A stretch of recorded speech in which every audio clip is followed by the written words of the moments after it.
Hey guys, Romie here, so please like, comment, subscribe. This is my review for Love and Hip Hop Atlanta season 6, reunion part 2. Now, the Love and Hip Hop Hollywood trailer, that's one of the best TV trailers I've seen in years. In years. It's not the best, but it's one of the best. I said, oh my God, Mona, you did it. I don't know how you did it, but you did it. I think you have something again. But let's jump right in for this one. Obviously, I will be doing reviews for Hollywood. You already know. You already know. Anything Mona related, there's almost a guarantee that I'm going to review it. It starts off with Stevie J. He's outside talking to Joseline. They do quick work. I know all the cameras are connected so they can transfer the feeds and all of that. But the fact that Stevie J was outside talking to Joseline, he comes in and they already have it produced well enough to show. Now again, they may have shown us a more rough version, so I will give them that. Maybe they showed us a more rough version, but I said, look at Mona. The glow up is real. The glow up's real with her. Miss Mona Scott Young, because that's how you say her name. I keep calling her Mona, but she doesn't like that. Miss Mona Scott Young. Now, Joseline's on this whole tirade of her usual stick. Oh, they say that they're gonna go to call my lawyers, but why do I care? I'm doing movies now. I'm killing it out on these streets. They can go and suck my imaginary D. Well, hers, because of course I have one. Why do I need to go explain that? I said, Joseline, this is all great and all. She gets back in. She's like, I gave you all the camera time. Hello, Miss So-and-so, and you, yes, come on, we're going. We're leaving now. I looked at this like, Joseline, you can't be serious. Joseline, I get it. You got movie deals and opportunities and possibly other TV show opportunities, but part of the reason why you became a huge star was because of this show and this platform and them putting up with your antics and them feeding your ego the way that they did, because that was part of the issue. They were part of the problem. It wasn't just you, and I know that for a fact. So let's not pretend like, oh, we were just saints for doing this hard work working with her. No, you saw money, you saw an opportunity, and you said, oh, we can't stand her, but she brings in the rain, she brings in the money. So that's the other part. So I'm not going to go and jump on Joseline. I see what's going on here. Cut the crap. Cut it. Now, CBJ goes in, he says, well, I guess she's not doing this anymore. Oh, she's not doing the union? No, she's not on the show anymore. And everyone just has that look of almost a sigh of relief, except for Jessica Dime and Melissa. And Jessica's just like, yeah, I know that I wish Joseline was just out here to kind of speak her piece instead of letting everyone else talk for her. But this gave Mimi the opportunity to finally say what I don't know if she wasn't allowed to say it on the show or what. But she finally said on the reunion the reason why she was so fed up with Joseline, which we already knew. But there's a lot of people who aren't on social media like that, so they had no idea what happened. Joseline called, one, she put it online that, oh, Child Protective Services need to go and check up on Eva because Stevie J went and molested her. And that, which obviously is a lie, a bold-faced lie, a disgusting one. She took it one step further and called them. People don't understand how this works. As soon as they get a call, you saying yes, that child is endangered in that house. They immediately go bring basically a SWAT team in, kick the door down, either kick the door down or let you open it, but they bust in there, and then where's the child? They secure the child, they separate the child from anyone else. Then they go and they ransack the place. So they did it to Stevie J and to Mimi. After they did that, there's at least a 90-day minimum. So that's at least 3 months where they're under surveillance and they have to go to different therapies. And Eva's body had to be checked for any type of abuse signs, meaning that they even had to do some probing at her age. And so that's why Mimi hates Joseline. And I knew that. Some people are like, well, why is she bugging? No, she's not bugging. Imagine someone goes and calls Child Protective Services on you about your child and then see how you feel. Because that doesn't go away. They don't just stop. They continue to do routine checkups for years. You are in the system now. So Mimi and CJ are in the system because of this. That's also why they're trying to act cool, calm, and collected. Because if they act too much of a fool, Child Protective Services can come back again and say, because of your actions outside the house, you're endangering your child. See, people are so dumb. They're so dumb and so dense sometimes that they just don't get it. And CJ irked me when he said, "Oh, well, you know, I may go and hit that." We already know that they're going to continue to be off and on again, flop again, not flop again. So we're gonna have to just let that be that. But now Salita's there, you know, the Panamanian goddess, and the Panamanian goddess, she just wants to have her music out there, put in that work. Nina's trying to figure out, all right, so what's the angle here? Jessica Dime, I know you know the real information. Do you think that there's any type of sexual relationship with Stevie J and Salita? Actually, no. Stevie J is a real artist, you know, the shenanigans aside. So I do believe that if he's working with her and she seems pretty credible, you know, she's been really consistent as far as saying she's an artist, all that stuff. So I don't think there's any type of misconduct. What I will say is she's beautiful, so she needs to watch it, because that man, he do too much. When we know Stevie J do too much. We know it. He knows it. That's why he didn't deny. He was like, yeah, whatever. And then they show a little clip how Salita and Joseline both kind of did the same dance for Stevie J. And it was just, I said, oh my God. Stevie J just wanted him a more toned down version of Joseline that he could actually work with. Obviously, the personalities are very different as well, but Mimi, you need to stop it. You need to stop it. It's like, I would happily accept her as Eva's stepmommy, as long as it's not Joseline. I said, no, this is not how you recruit for Stevie J. This is not how you recruit for the dude Stevie J. Now, Carly goes and has a conversation with Salita, and the whole thing is, Carly was being petty. She was trying to rep for Joseline, and because she repped for Joseline, that in turn caused her to act a little aggy toward Salita. Salita caught up on it, and Jessica Dime had to apologize because she said, you know, I was trying to figure out why you were coming to my girl Carly hard, and I didn't realize you had an altercation before that. It was like, yeah, there was some beef there. Salita said, you know what, I apologize for what I did, for my part in all of this, because I coming in new, I had a chip on my shoulder because I said, oh, she coming at me because I'm a new girl? All right, so I'm going to have to keep my blinders up. And Carly said, you know, interesting. So Nia said, oh, so there's no apology, and I guess this isn't interesting anymore, is it? What's still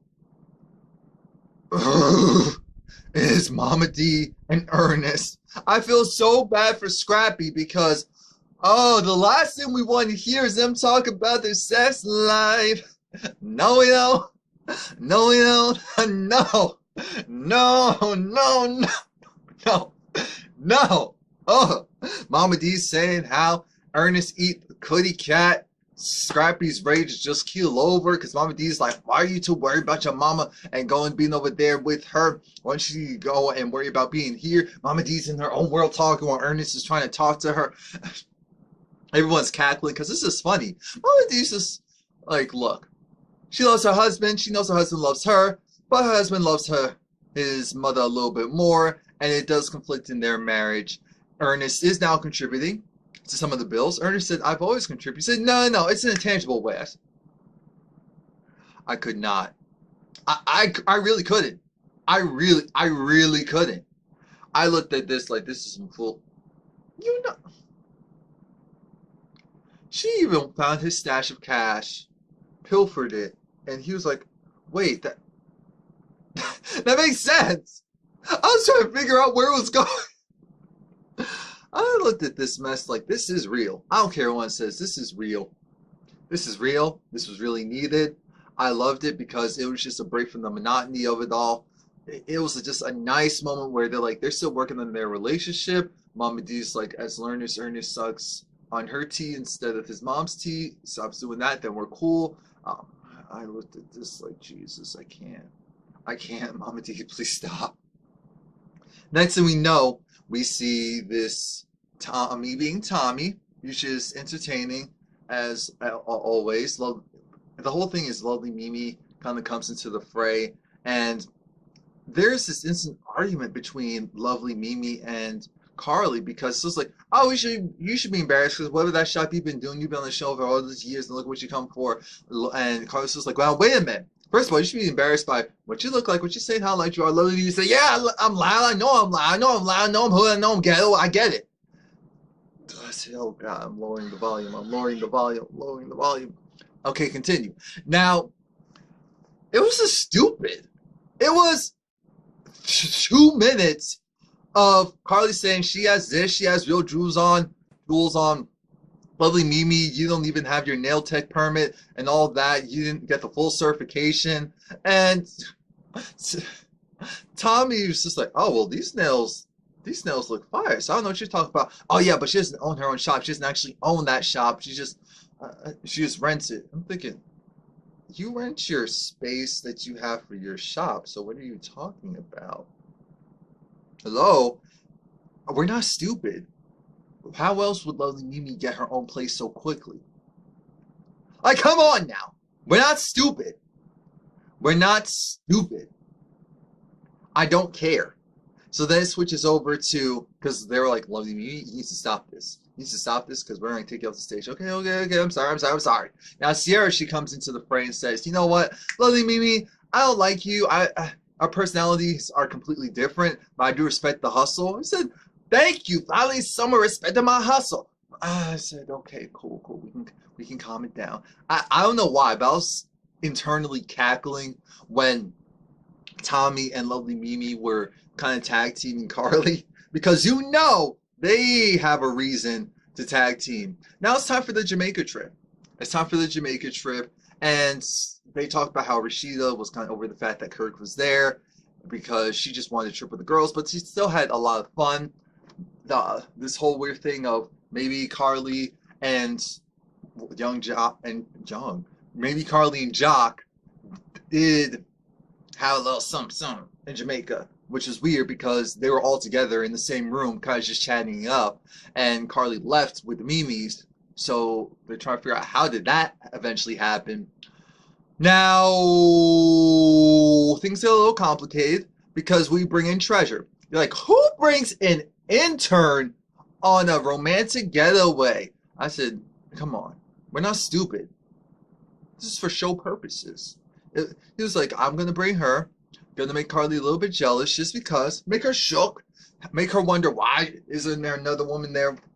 And then instead of Carly and Treasure having an argument, it turns to Dime because Treasure again was trying to say, oh, well, because Treasure talks to Malaman and all this stuff, and while she was trying to do that one time, Dime called on, so they, I'm not that girl. You're not gonna come after me. You're not gonna go and make a general statement. Dime, because of her background, has always had an extra chip on her shoulder, and because of that, she's ready to go and scrap with anyone who essentially kind of talks big and bad. That's why I've just had to accept with Dime. That's what it is. But Treasure got on my nerves. Because Treasure's like, I'm not fired. Oh, my blood pressure. Oh, I can't take. So why are you here? You want to shine for what? Atlanta girls. Excuse me? So what's the problem with an Atlanta girl? And that's when they jumped off. But I said, Dime, you need to go because you seem like you have a good thing and it's real. So I want that to continue. Obviously, everyone didn't overreact because they knew. Because we said, wait a minute, that's why people thought it was orchestrated. It was orchestrated in the sense that everyone else knew except for Dime. And that made sense. That made sense. As they're filming a scene, they probably needed to make sure it flowed a certain way, needed to make sure they distracted her. Who knows? But it was nice. I loved it. I feel like there was something else aside from that with Dime. But oh well, so we'll move on to Tommie. Tommie had to leave. Tommie had to exit stage left because she was just so hurt. Because they played the whole clip with her mother in that scene where we first met her mom, Sam. And Tommie got off the stage. And then in the back, you see that she was essentially cursing, saying, you know what, I'm not going to let these women see me flip. Oh yeah, Rashida gave Jessica Dime marriage advice. And Rashida gave the good one, communication. So I said, that's great. And I understand that you have the best perspective from this, but I kind of want to hear it right now. I kind of want to hear that right now. And then we moved on to some serious stuff again with the Tommie thing. And while she was backstage, because Tommie was going off, and you know, the audience was quiet. Scrappy looked like he wanted to cry. Um, Mama D was saying when we were all at my house, I was just trying to tell Sam to let your daughter talk, let her have her voice, and Sam wouldn't let her have that. And Jessica Dime started to cry because she said, Tommie and I are actually very similar, which I said, duh, I've said that multiple times. But my mother also put me in juvie, and the difference is that I got over that in the sense where I didn't blame my mother for that because Tommie said, my mother put me in juvie, and then almost every year after that, I've been incarcerated. And Jessica said, you know what, our parents aren't perfect, but they do the best that they can, or what they think the best is, and sometimes we just need to forgive them for their shortcomings. Man, I couldn't have said it better myself. Look at Jessica Dime bringing those droplets of wisdom. And then Tommie comes back, and she just lets it all come out. She sees how Mama D loves and supports Scrappy, how Rashida's mom, how some of the other moms, and she thought maybe if her mom could come on the show, that they could have that relationship. Her mom was staying with her for a moment, and that's why she was, of course, watching the case. So I said, oh, okay, that makes sense now.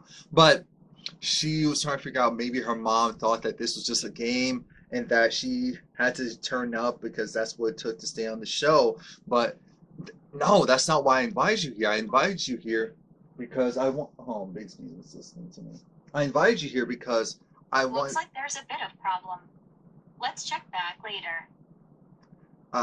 I wanted to see if we could build a relationship, and I want to say thank you for coming here to support me, but I couldn't even have that. And I love her. I just want the best for her, and I just wish that we had some type of relationship because we were actually okay before the show started. We weren't great, but we were at least something. Now we don't talk, period. And I said that kind of corresponds to what KK was saying. So I feel like KK was saying her version of the truth and what she knows, because the next thing I know, KK, because she couldn't be there because of surgery, even though KK was ready to argue, I said, KK, what did you have done? Was it foot surgery? What was it that you couldn't sit on that couch because you could talk? That's what I'm trying to figure out. Were you still in the hospital then? Did they just put you in full makeup and prop you up and say, okay, go? Is that what happened? I really want to know, because I feel like it would have been bomb if you were at least there. Because next thing we know, KK's just like, Tommie's an actress. And I thought the timing was trash. KK, at least let Tommie have that moment. I get it. Tommie acts like she puts on, and I know part of it is a character. But there's still real issues there. And you saying what you say completely undermined all of that. We know that Tommie's done some very hurtful things to you. But Tommie's talking about how in her life, it was better to be a scammer and a booster than be, a prostitute and a whore. So people were giving me props. Even KK was like, I respect you and I want you to be with Scrap because you didn't sell your body out. You didn't prostitute yourself out to make a living. You did illegal stuff, but at least you didn't, just whore yourself out. And I said, dang, that sucks when those are the only options, the only viable options that you know. So then they had to take KK, KK kept talking. Everyone had that look of, why are you talking? Stop it. Even if you're telling the truth right now, you can tell everyone's face like, we don't really want to hear this. We were having a moment with Tommie, and then you come on here, even if you're telling the truth, the timing was just horrible. I would have been like, you know what, Tommie, because KK said, you know what, Tommie used to go and apologize to me. She needs to acknowledge all the stuff that I did for her. The reason why she's on the show is because of me. We know that. We didn't know a Tommie before you and your family. So we know that. You and Tommie can't be really cool again. I hate when people lie and say, oh, well, if this person does this, then we'll be cool. No, you just want them to do that so that you can get, your rocks off. Oh my God, this person came back to me begging and pleading and crying. Honestly, I didn't care what KK had to say in that moment. because I felt like we need to go deeper into what Tommie was talking about, the real issues, not the stunts and the extra grr and ah. I do believe her though when she says that Tommie admitted that she's a scammer. So I almost feel like, what are you really trying to tell us? And there are things that you can say about her. Say it. Because Tommie says the same thing. There's things I can say about you that I never did, and you trying to call me a hoe now. And I feel like they hurt each other. Tommie probably took more from KK. She probably did. And so KK is very hurt because then there was no loyalty afterwards. But we're going to move on. Now it's time for Mimi and Melissa and Arian. Now, this whole thing was dumb. No, actually, it was funny. The Mimi and Arian thing and Melissa thing that lasted 2.5 seconds because Melissa realized, you know, I have to be honest with myself. Originally, I didn't get why you didn't like Joseline, but now I fully understand why you, in particular, will never speak to Joseline. But I feel like there's a small inkling where you'll come together with her at some point and just mend fences. Joseline would have to be on her deathbed for that, and I know we would not put anything like that in the atmosphere, but it'd have to be something bad, unfortunately, for them to even possibly come together. Because I believe Mimi when she says, I don't ever want to see her again. There's some people you generally don't ever want to see or talk to. It just happens. It just happens.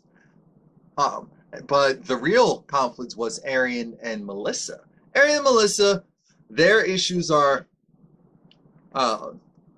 Arian said that Melissa has an opportunistic spirit. That's how I'm phrasing it, because she couldn't say it. So I'll say it. It had an opportunistic spirit, and so we need to watch out for that. And Melissa was trying to figure out, excuse me, what was the issue?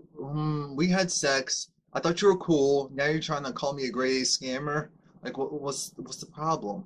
And this was like, no, that's not the issue. Okay, that's not the issue. Right.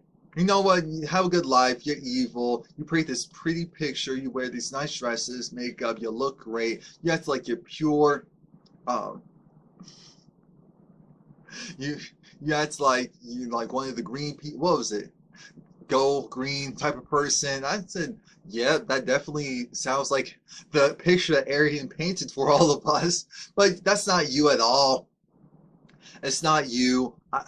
You're not a good person. I'm done with it. And Arian's just like, well, you know what? You're exactly the person I thought you were. You were Joseline all that mess, and clearly the company that you keep is like the company that I keep. Don't worry about it. Just worry about your nice little dresses and your body and all that. While you're talking about bodies, well, what about yours? Don't worry about me. You're the one who's supposed to be wearing the dresses. I'm still with the stoop. Scrappy goes and talks about how him and the Bams, how Scrappy's going to stay in Miami because that's where he wants to be. That's where he wants to be. That's where his energy is. His bed is empty, but you know, if the wind takes in something warm into his bed, into his room, then he's not going to go and kick it out. I said, oh my God, Scrappy in these analogies. I can't. But Mama D's upset because she thought the Bams really was the one. Of course, she's going to follow her son to Miami and see how everything goes. And then she'll come back to Ernest and see how everything goes there. Just silly. Kind of sucks, though. The Bams and Scrappy did make a nice looking couple. The show ends with them showing clips of everything and kind of going with the fact that, okay, so Joseline's gone, Kirk and Rashida are going to work on their marriage. Rashida should spend some time apart from Kirk. Scrap's going to be putting out some music that we'll probably actually hear. And that's really it. So, Love and Hip Hop Hollywood, here we come.